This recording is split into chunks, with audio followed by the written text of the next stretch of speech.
Alrighty. We begin a new parsha, fourth portion of Deuteronomy, Parshas Re'eh, page 1135, chapter 11, verses 26 and onwards. So the portion begins with Re'eh. In this week's portion, we have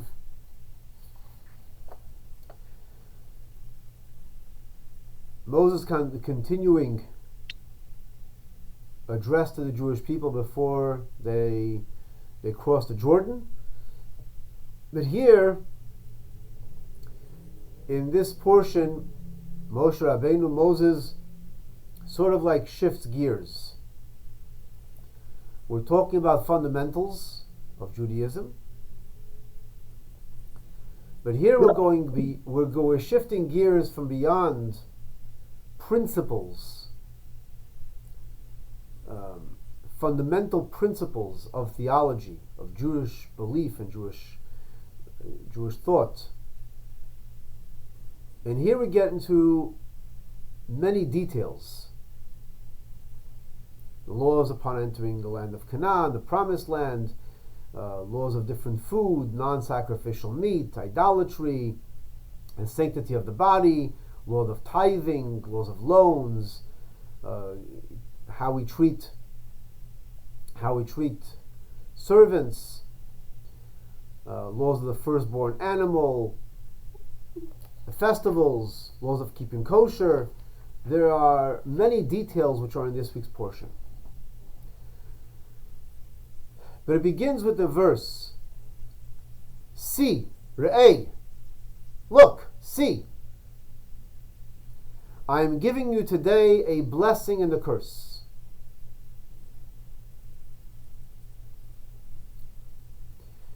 The blessing on the basis that you will listen to the commandments of God, which I am giving you today, and the curse if you do not listen to the commandments and you go astray from the commandments I give you today to follow other gods, etc. I'd like to focus today on the title of the portion, which is Re'eh.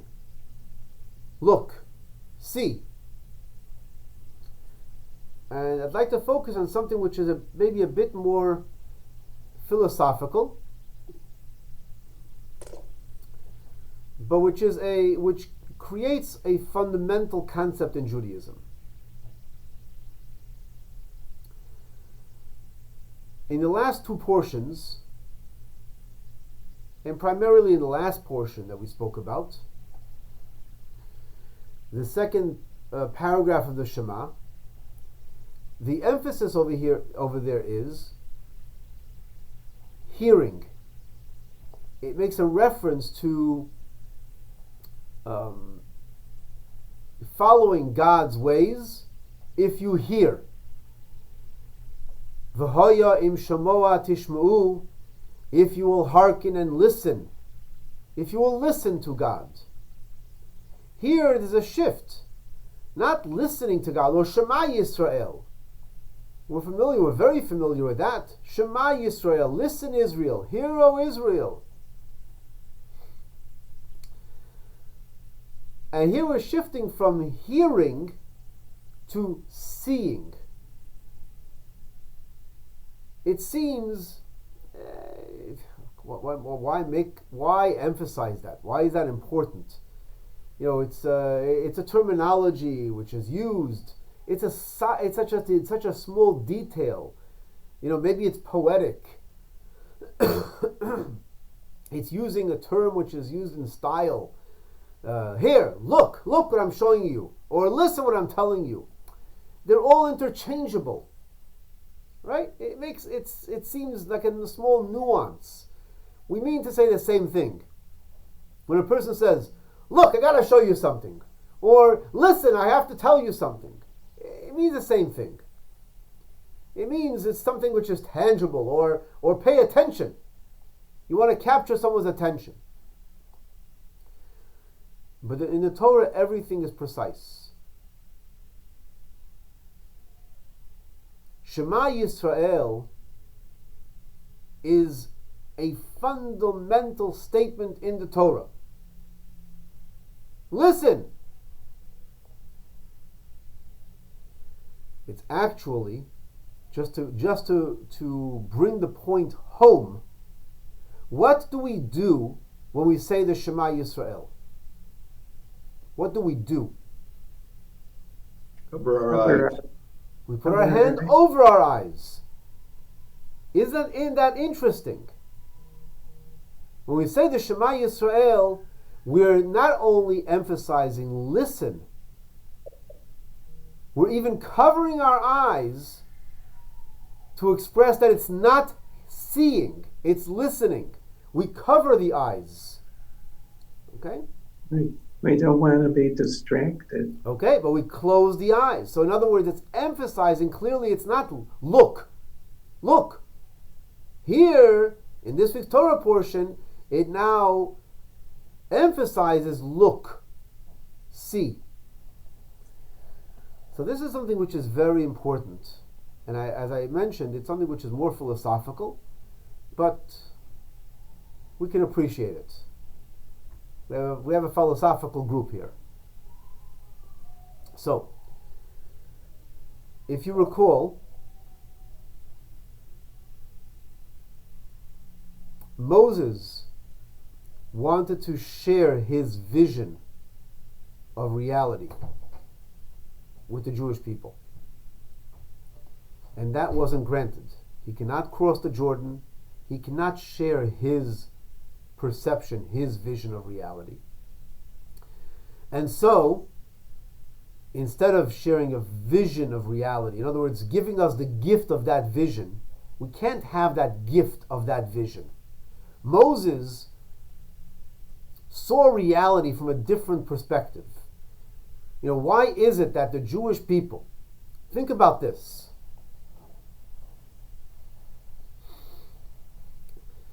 And this is again something very fundamental because it addresses many questions. It addresses the question. We read the book of Bamidbar, the fourth book of the Torah, and we read challenge after challenge after challenge, complaint after complaint after complaint that Jewish people had in the desert. It seems so infantile. Kinderlach, children, wake up already. What is it with you guys? You saw the miracles. You saw the miracles that took place in Egypt. You saw the splitting of the Red Sea. Not in a movie, in real life, in real time. And why are you kvetching? You don't have faith. You're so paranoid and you're so frightened. Going into the land that's filled with giants. I got your back. I got you. I got you.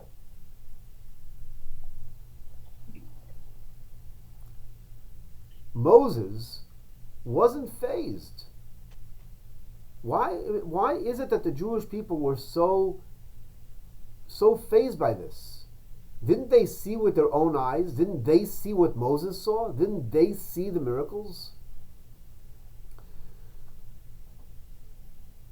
So here, Moses wanted to give, so obviously something was lacking.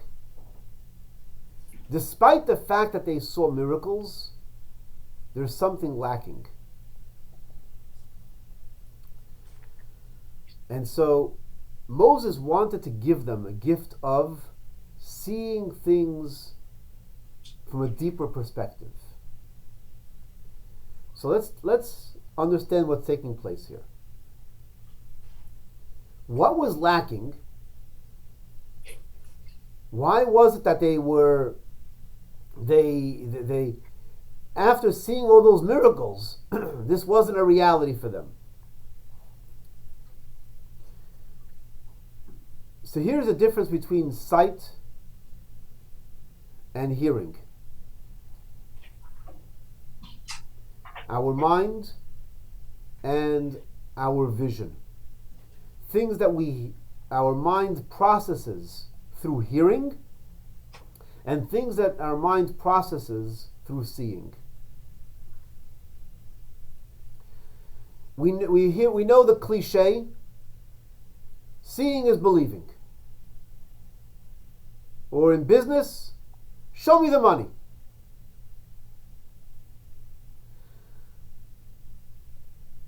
Is seeing believing? Because if seeing is believing, the Jewish people saw all that happened in Egypt. They saw the splitting of the Red Sea. They had a collective experience, visual experience at Sinai. Why wasn't that believing? So here is the key. Seeing has an advantage over hearing. Like also the famous statement we have in court. Hearsay. That's hearsay. Yeah. But isn't everything really hearsay, evidence? When we talk about testimony is also hearsay. Okay, what's the difference? Seeing is believing versus hearsay. Seeing is very powerful. A picture is worth 1,000 words. We're using a lot of cliches. But there's truth to it. Because a picture is worth 1,000 words.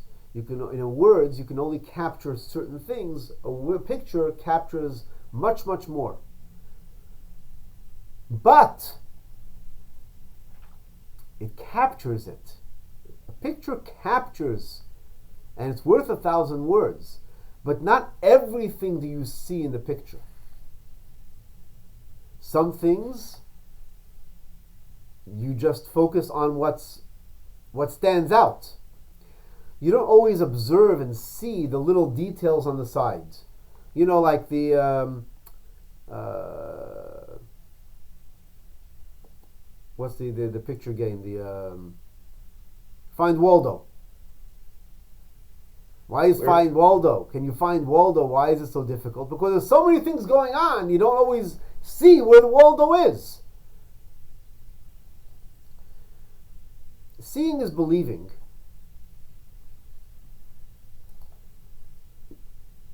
Reality to us is what we see.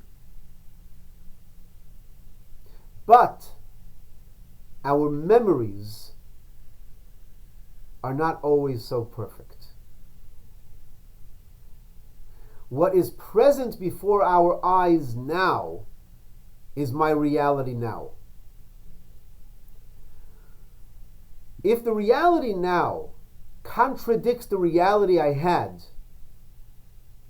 20 years ago, that reality then is not my reality now. And if you want a proof of that, all you have to do is look at pictures of yourself, of what you're wearing 10 years ago, or 20 years ago, 40 years ago. What you thought you were very hip then, and very up to date then, you look at yourself now and you laugh. Hey, look what I look like. Look what I look like. Look at this. I thought I was so hip then. I thought this was so cool. And I thought this was so in. Look at that. Look at that. Look what I'm wearing. I wouldn't be caught dead wearing that now. And look at my hairstyle. Look at this. And you remember then. It's not that our memories. We remember then as younger than we are now. We're not old. We're younger. We were younger then. And looking at pictures of our parents. And looking at them and, look at that. Look how they're dressed. Gewalt. Why do we laugh at this? Because the reality now, the consistent reality, what we continuously see now, is the way we relate to things, how we relate to ourselves. And what was then, 20 years ago, of course we remember. But it's not something which is a reality for us now, and therefore we laugh at it. Or we're embarrassed of what we looked like then.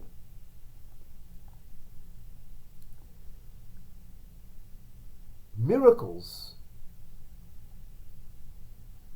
Miracles are powerful, but miracles are a snapshot of a different realm that happens on the ground at a specific time.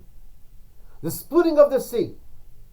People who were there then, wow, yes, God is here. Yes, there is God.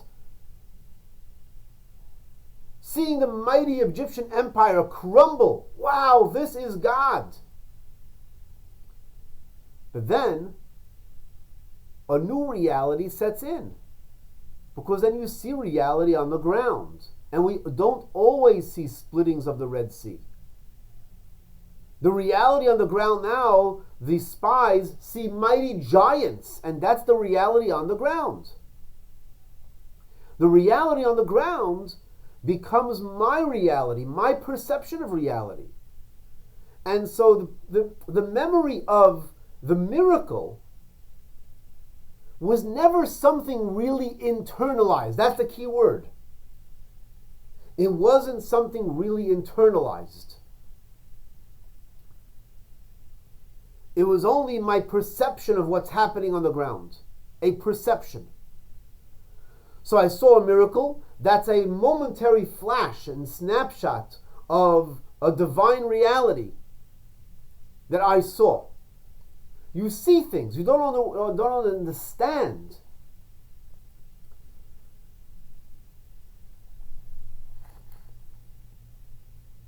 We see how things are on the ground, even if we don't understand how they work. But we see it, and that becomes a reality, a perceived reality. But when we listen, without the visual, the mind processes it differently. You're more focused on what you hear, on information. That information that you hear, your mind processes it.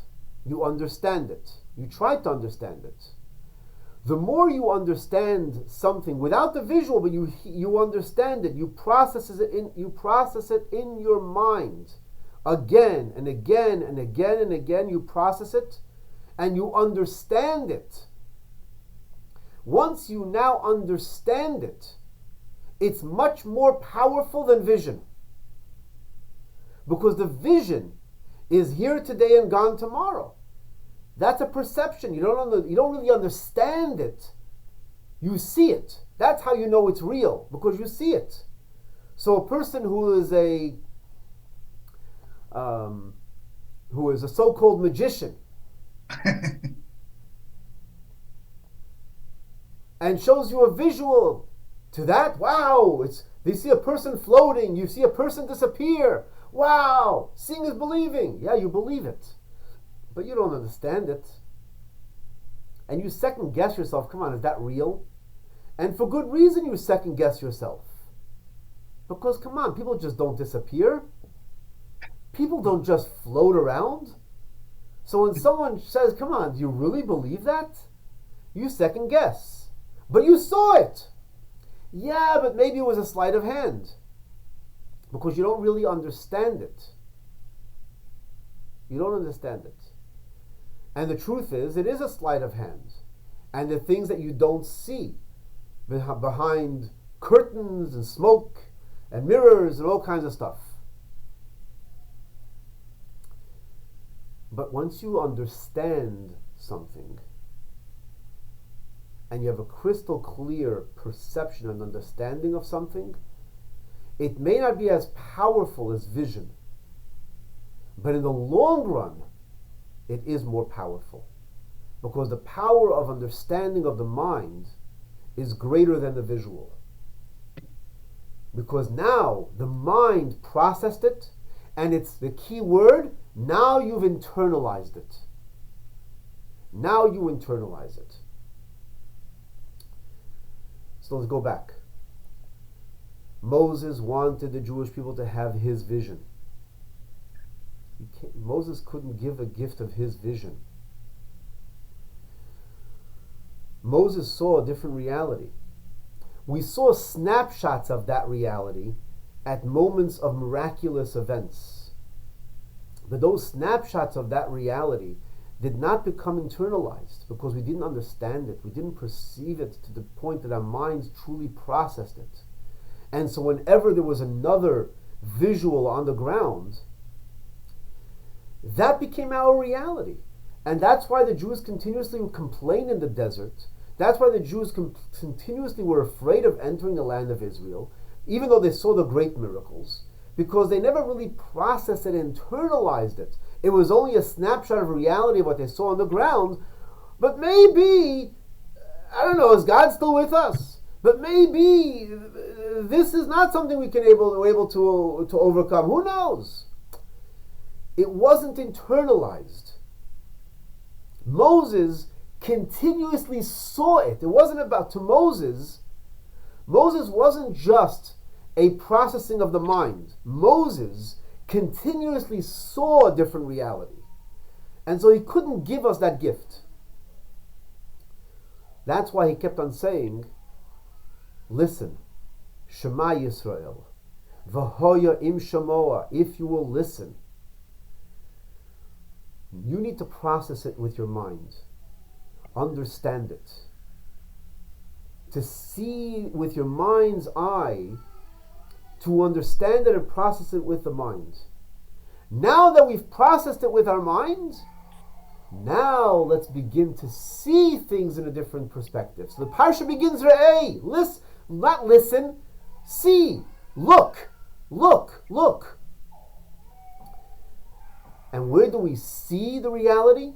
Once we've processed, our minds processed the principles of faith, the principles of the fundamentals of Judaism, what's behind the scenes, and that's crystal clear. Now look. We said the Shema, we closed our eyes. The idea is not to have our eyes closed.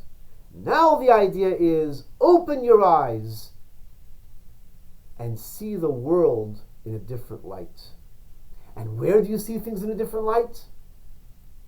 In the details. The devil is not in the details. The divine is in the details. And now, in this week's parsha, we will begin to see things. We talk about how to deal with a servant. You want to see? When someone has an internalized faith that's based upon the mind, now you begin to see divine providence. You begin to see how things that you normally would not see, how things come together. You begin to see divine providence. That divine providence is not something that you would appreciate without the first step, which is hearing, the mind processing. So we delved into something much deeper today. Something fundamental, philosophical, but very important, because it answers many questions that we have about Judaism, miracles, faith. The concept of listen and the concept of seeing. They're not just poetic, they're precise and very, very fundamental. See what I'm talking about? See what I'm talking about. I like that. That's a good. When you talk, you got to see. Well, one second. It says right here, the entire nation saw all this stuff that God had done, and then they believed. So it's only when they saw did they believe. See, that's Frank, I'm looking at it right here. Frank, you missed an entire introduction. That's why I wanted to get to make sure I got the sentence right. Come on earlier, Frank. Well, it was a heck of an introduction. I'm going to remember the divine is in the details. But this is the point. Seeing is believing. It's not believing. Seeing is only believing in the moment. It's not long-term belief. Long-term belief is only with the processing of the mind. processing of the mind and understanding something. So now that we have, so this is where it gets to over here. Once we have the processing of the mind, that we understand something now we can get back to, now what you saw, now you really believe. Now you really believe, because you've processed it now with the mind. One is dependent on the other. Our faith, by the way, our faith is not based upon logic. It goes beyond logic. What is it But we based have to on? process it with the mind to the point that our mind now grasps it. Now that our mind grasps it, now you could see what you saw then and realize that this is a reality.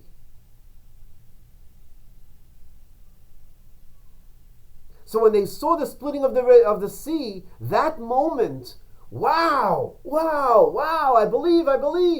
That's what it says here. But Right? a few weeks later, mitamo, they're frightened to death. What's going to happen? What happened? Didn't you see? Yes, but it wasn't processed with the mind. So that's The why they made it mind go. didn't process it. You have to process that. Once you've processed that with the mind, now go back to what you saw and have now a totally different appreciation. Now you begin to see. You begin to see things differently.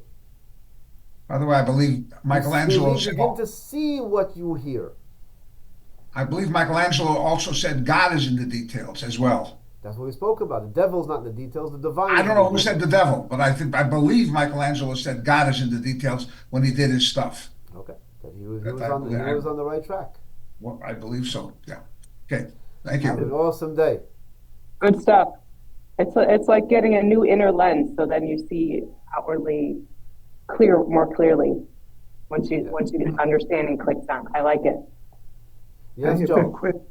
Have a beautiful day. You too. I Thank like you. when you say look at the details, because nowadays with some journalism, there could be pictures that are staged that are not correct. But if you really look at the details, That's right. that you see that the story they're telling is not true. 100%. 100%. That's why that's exactly the what they talk about, the trick photography, and the reason why it works, is because people believe what they see. And so the angle of the lens, what you capture, when you capture, people believe what they see. And that's why it's important to not only see, but also read. Understand the big picture. Don't just see the snapshots. Because even if the camera is not just taking the small angled view, even the bigger view, the snapshot is only a snapshot of now. You have to understand the context of what we're talking about. And that is with the mind, the processing of the mind, which is through hearing. You might have to listen to different experts. I mean, I'm reading a book, and it has a story about the picture from 2000, where an Arab photographer took a picture, and it made it sound like the IDF was shooting a child in his father's arms. Right. But most likely it was staged. But because It was proved that the whole thing was not IDF. But in any case, but it also shows us the power of vision. The power of vision, and they know it. The media knows it, and that's why they use the power of the visual. The power of visual is important. That's why the Torah concludes over here, Re'eh, because visual is important. Vision is important. We don't just rely on understanding. Now you have to show. We don't just cover the eyes in the Shema and remain covered. We have to open our eyes and now see it from a different reality. All right. Have a great day, Joel. Okay, thank you. Thank you very much.